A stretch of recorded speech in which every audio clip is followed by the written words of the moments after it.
Hello, hello, hello, everyone. It is your boy, Reverend Phoenix Coffin Williams. And of course, I'm coming to you from the beautiful Buffalo, New York. And it is quite a beautiful day today. At the moment, I am. Guess who's here? Pow! Hi. Hey, Hi, everybody. good afternoon. How you doing so far today? It's a good, busy day. How about you? Also, nicely busy. Um, Had a decent morning, had some coffee, did some errands, you know. Nice. How you been since the last time you been up here on a Friday? Doing good. What are we talking about today? I pulled out some more cards from the Rider Waite Smith Tarot deck. Um, Thinking that I could talk a little bit more about them and their relationships to each other and so on and so forth. I don't know. You got anything on your mind? Nothing in particular. I'm fine with that. Word. So, just so everyone else is aware, wherever you're watching from, Facebook, Insta Spam, um, YouTube, like you can join the chat and talk to us from the chat room wherever you are watching from, and we will do our best to integrate your discussion or your comments um, into the live broadcasted discussion. Last week, I spoke about the trio, the Empress, the Emperor, and the Hierophant.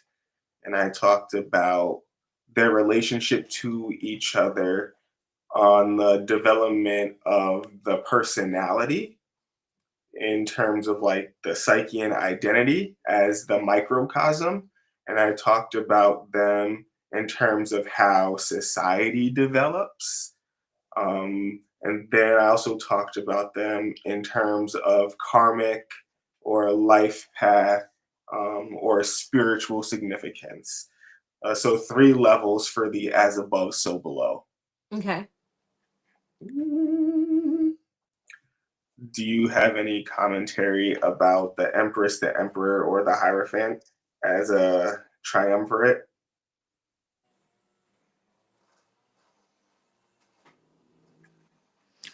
Like the three of them all together as a unit. Mhm. So part of the way that I described them was that the Empress had two consorts, the Emperor and the Hierophant. Hmm. The Empress represents on every level nature itself.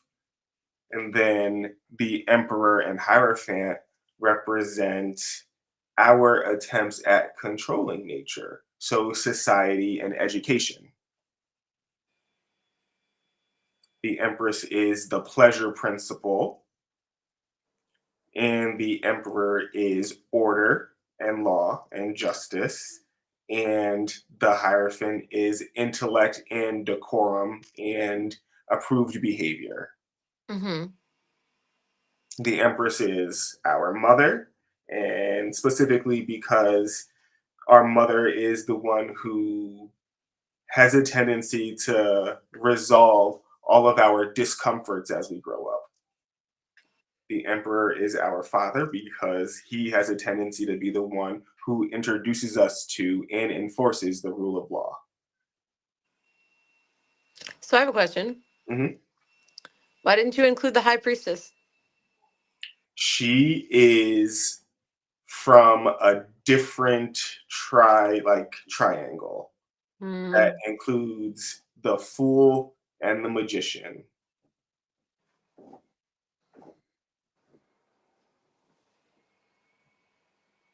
In the timeline of development, we would say that it is the magician and the high priestess, those peak spiritual energies that give birth to nature. Hmm.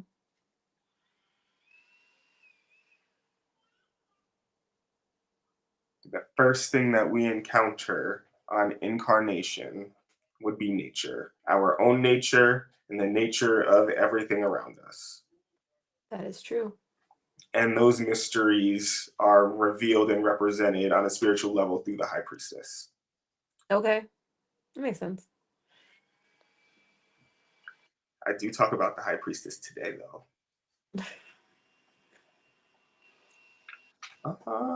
Any other questions or comments? No, I was just curious because it seems like she fits with the four of them, um, and balances it out. Mm-hmm. Mm-hmm. So interestingly, when it comes to the high priestess, her card and her messaging it sets the stage for the occurrence of similar motifs throughout the major arcana. Okay. So we see her in between the two pillars with the pomegranate backdrop, the crescent moon at her feet, the cow horns on her head, the full moon on her head, the garment, like her robe garment, literally turning into water. And if you consider like all spirits come from water, you understand like a lot of significance to that. And Hmm. then you also see her holding the Torah. This triangle motif is repeated in other cards in a powerful way. The first of which is the Hierophant. Here, the Hierophant is in the place where the High Priestess was, and these two acolytes represent the pillars that were in the previous card. These pillars represent the duality and contradictions of life. They represent first the dualities and contradictions in our personalities. Then they represent the contradictions and dualities in society when it comes to living together with other people. And then it represents the contradictions and dualities of the universe itself. Hmm. And with the high priestess in the center, she is basically the resolution. In this case, we have the Hierophant here who is sitting in between the two representations of the dualities and contradictions of life. There are also these pillars here, but the big symbolism is happening with these two acolytes as well as these two upturned keys right here. Education is one of the ways in which we work hard to enforce or impose our will over nature, not just the things that grow, right? Like we have an education system for plants and farming, of course, but we also have a system for how to keep our own inner nature in check and how to keep our own desires in check. And that comes with a moral code, a lot of times associated with religion. So here in this particular card, we see that the dualities and contradictions of life are mediated by a force here, which is moral code, spiritual doctrine, and overall education. Hmm. This is not a resolution, though. This is really just a way of holding these two dualities in balance. The resolution of these dualities comes much later on down the line, towards the end, if not at the end of the major arcana. The second is the chariot here. So the Hierophant is number 5, the chariot is number 7. And in this case, we see the triangle motif with the sphinxes, and this conquering hero up here. There's a lot of symbolism obviously in the card, starting with the fact that like even the chariot is larger than the city in the backdrop. the fact that the conqueror is not holding on to any of the reins, the fact that the sphinxes are not even facing each other, the symbol right here that is a symbol of sexual union, the belt, the gear, the fact that this backdrop is veiled in the same manner as the high priestess was veiled, the starry crown, as well as the starry motif on the veil, all give symbols as to this meaning. On the personality level, the chariot represents a fully developed human personality. Hmm. It can do what it wants to do. It can project its will. It can understand itself within the context that it has created for itself. But it is not a card that discusses true knowledge of the self. Mm-mm. My favorite tarot book always said that the chariot is the champion of the moment.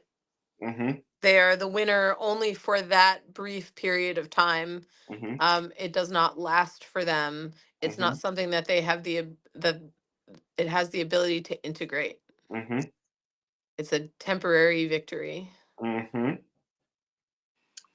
The conqueror also has a wand, just like the magician.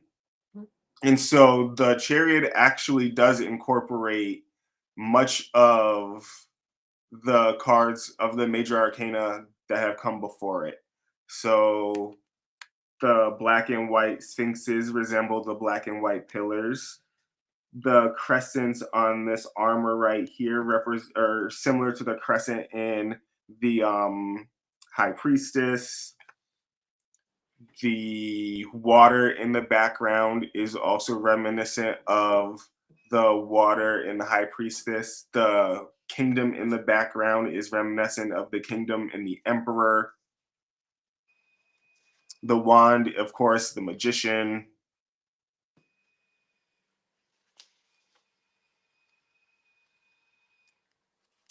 When it comes to the overall messages of like the duality, this right here demonstrates that when the chariot appears, either in personality wise or in development wise, it is willpower that is holding the forces of duality and contradiction in balance. Again, not a resolution, but willpower is holding things in balance. And that is great. Like, of course, like we want to see a sign or give notion that our willpower is strong enough to help us be victorious. But also, what happens when stress increases? Like, there needs to be more than willpower, which is why the chariot is like the perfected personality, but it is not the perfected self. Hmm.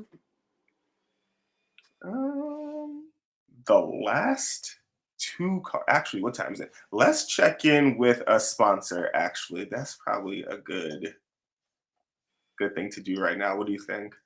Yeah, definitely. Sponsor time. First sponsor is going to be Equinox.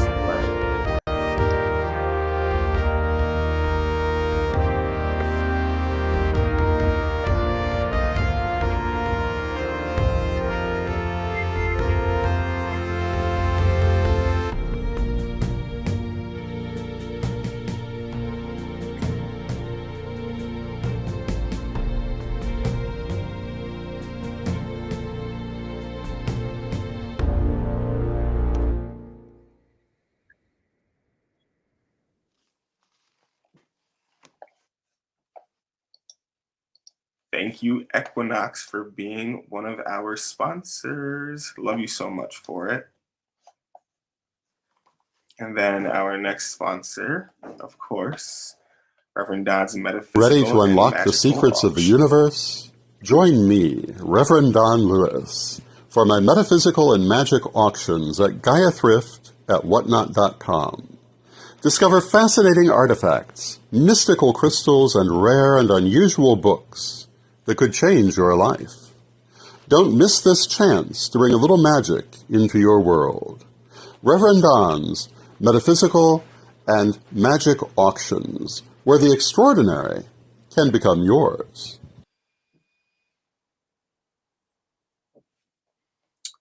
Thank you, Uncle, for being one of our sponsors. Let's get back into the discussion. So the book that you were talking about, you sent me a copy of that book. Mm-hmm. The version that I have looks a little bit different, but same imagery on the back. What does your book say about the Hierophant and the High Priestess, actually? So this is an interesting book. It like breaks the tarot down into the journey of the basically of the soul, where each card is going through the journey. Do you want the Hierophant or the High Priestess? The High Priestess first.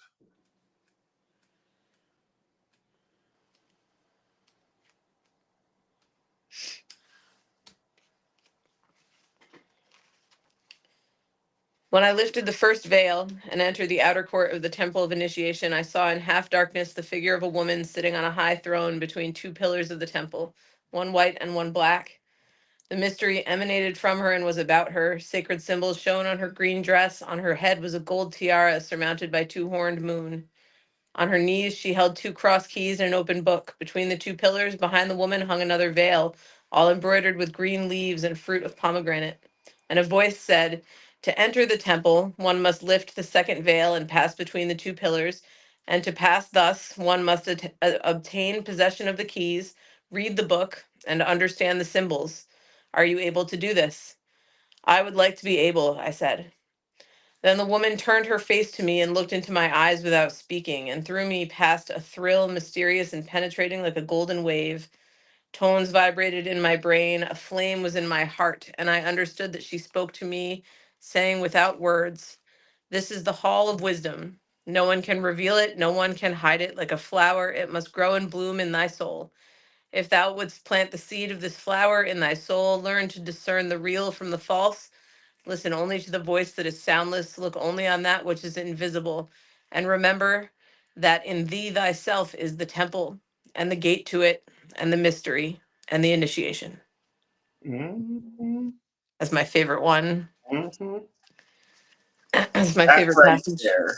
That right there. And that book does a similar thing for all of the other cards. But that right there, the way that the card was discussed, really took a like brought me a long way of just like remembering and being able to recall what is encoded and represented in the High Priestess when I'm doing readings. Mm-hmm. The way that that is written gave me like a physical experience with the card and its meanings that I can recall when actively reading for people and working on providing some like counseling and help for them. Mm-hmm. So it's one of the pluses of this book, actually. And then the Hierophant you wanted? Yeah. I saw the great master in the temple. He was sitting on a golden throne set upon a purple platform, and he wore the robe of a high priest with a golden tiara. He held a golden eight-pointed cross, and lying at his feet were two crossed keys. Two initiates bowed before him, and to them he spoke. "Seek the path. Do not seek attainment. Seek for the path within yourself. Do not expect to hear the truth from others, nor to see it or read it in books. Look for the truth in yourself, not without yourself. Aspire only after the impossible and inaccessible. Expect only that which shall not be. Do not hope for me. Do not look for me. Do not believe that I am outside yourself. Within your soul, build a lofty tower by which you may ascend to heaven. Do not believe in external miracles. Expect miracles only within you. Beware of believing in a mystery of the earth, in a mystery guarded by men, for treasuries which must be guarded are empty. Do not seek for a mystery that can be hidden by men. Seek the mystery within yourself. Above all, avoid those towers built in order to preserve the mysteries and to make an ascent to heaven by stone stairways. And remember that as soon as men build such a tower, they begin to dispute about the summit. The path is in yourself, and the truth is in yourself, and the mystery is in yourself. Mhm. Similar message. I wanted to reflect on that for a second because the message sounds like it's echoing that of the high priestess. However, the language that is used there is very much a language that reflects attempt at control, and not just like a problematic control, but like the kind of control that makes us feel comfortable. Mhm. Um, the language also has a contradiction like encoded in it because the Hierophant says, build a tower in your soul that will reach or help you get to heaven. But then at the end says, avoid towers that ascend to heaven. No, it says avoid towers built by men that ascend to Hmm. heaven. Hmm. So build the tower inside. Don't rely on the tower outside. But who got to build the tower inside? Is it a man? No, but so from my understanding, it's saying that rely on your own inner mysteries and inner knowledge. Don't rely on what someone else is telling you just because they have a fancy tower. Hmm. Hmm. And my suggestion is that the towers that we build ourselves based on what we think is our own like inner understanding and wisdom could be just as dangerous. Well, that's where you get into the hanged man. Hmm.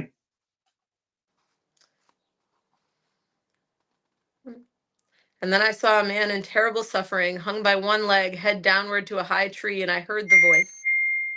Look, this is a man who saw truth. Suffering awaits the man on earth who finds the way to eternity and to the understanding of the endless. He is still a man, but he already knows much of what is inaccessible even to gods. And the incommensurableness of the small and the great in his soul constitutes his pain and his Golgotha. In his own soul appears the gallows on which he hangs in suffering, feeling that he is indeed inverted. He chose this way himself.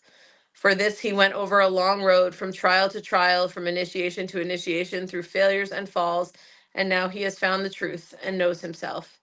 He knows that it is he who stands before an altar with magic symbols and reaches from earth to heaven. That he also walks on a dusty road under a scorching sun to a precipice where a crocodile awaits him. That he dwells with his mate in paradise under the shadow of a blessing genius, that he is chained to a black cube under the shadow of deceit, that he stands as a victor for a moment in an illusory chariot drawn by sphinxes, and that with a lantern in bright sunshine he seeks for truth in a desert. Now he has found her. Who is she?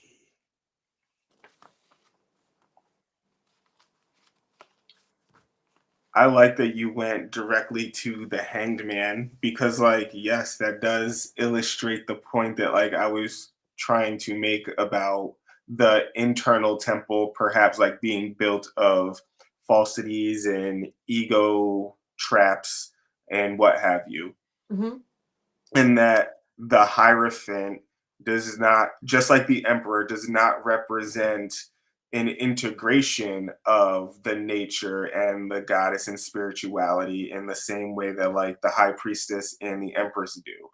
Those images come in like the second line of Mhm. the major arcana. The other two cards that I wanted to bring up that reflect that triangle motif that was first implemented by the high priestess, but then carried through to the chariot and the hierophant. Mhm. These are also called acolyte cards, and it's the lovers and the devil. Okay. In the lovers, we see that these two people are in, well, and in the devil, we see that these two people are representing the pillars of duality and the pillars of contradiction. In the lovers card, we see that the mediating force is an angel.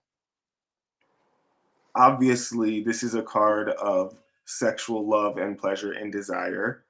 It's also a card of distinguishing yourself from your origins. One of the reasons why that is encoded in the lovers is because it is at the time of like sexual maturation and puberty that like children, adolescents, developing like people start to differentiate themselves from their parents. They Mhm. start to want to more so demonstrate their individual aspects of their personality, and they want to and have to distinguish between what is going to feel good for them and what is going to be good for them.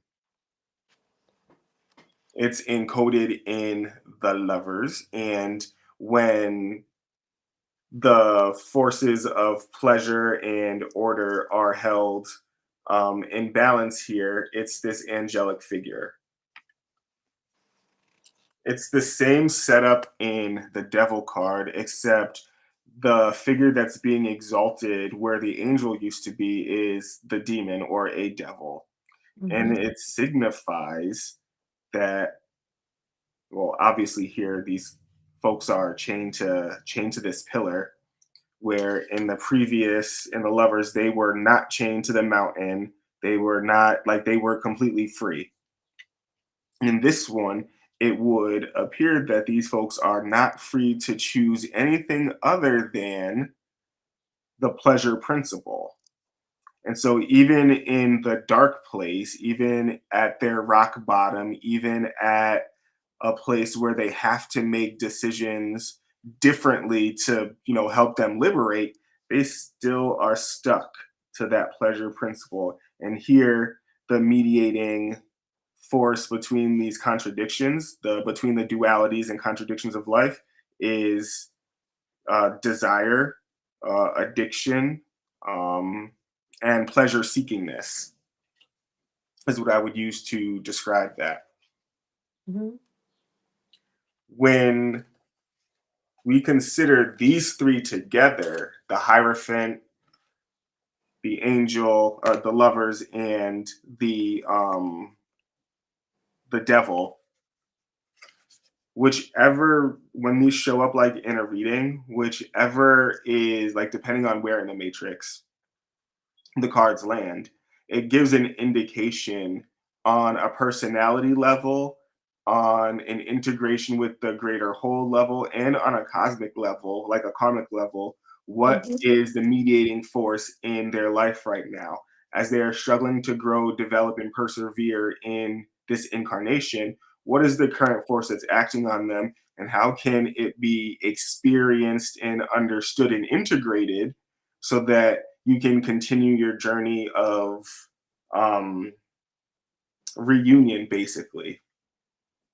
Because these are just like pit stops or singular moments on the path of return to like an all encompassing divinity.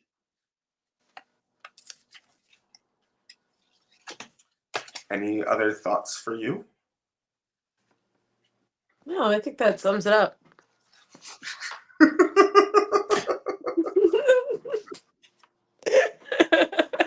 Well, we are at time. Thank you for coming on this Friday episode.